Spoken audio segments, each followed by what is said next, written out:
চনা রে বাদশা কুঠে রে ভাই, হ্যাঁ শরীর খারাপ রে ভাই, আমি যেতে পাবো না, প্রচুর মাথা চক্কর দিচ্ছে। শরীর খারাপ তো চ না, ন্যাংটা সাধু আছে, শরীরকে একদম ওকে করে দিবে, চল নাকি চল ওম নমঃ শিবায়। ভূতে মুতে কুকুরে চাটে ছাগলে হাগে। বাঁচাও সাধু বাবা, বাঁচাও সাধু বাবা। এটা কি হলো সাধু বাবা?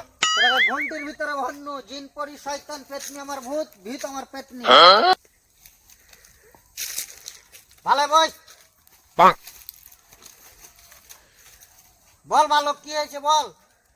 তো এই সমস্যা, এই জন্য নিয়ে এসছি। কি সমস্যা? কি সমস্যা? আর নাকি শরীর খারাপ, হ্যাঁ? আপনি একটু দেখে দেন তো। আচ্ছা ঠিক আছে, আমি একটা মন্ত্র বলবো, আমি একবার বলবো, ठीक है। আর তুই দুবার বলবি, তুই একবার বলবি। আচ্ছা আচ্ছা এই মন্ত্র শুরু করছি। এই মন্ত্র শুরু করছি। এই মন্ত্র শুরু করছি। এই এখন আমি শুরুই করিনি। এখন আমি শুরুই করিনি। এই আমি এখনো শুরুই করিনি। হেড বাল এখনো শুরুই করিনি। হেড বাল আমি এখনো শুরুই করিনি। হেড বাল আমি এখনো শুরুই করিনি। তোরে আবার কিছু বলেনি আমি। হেড তেরি আমি কিছু বলিনি এখনি। এই তেরি বড় আমি কিছু বলিনি এখনই। এখনো শুরুই করিনি।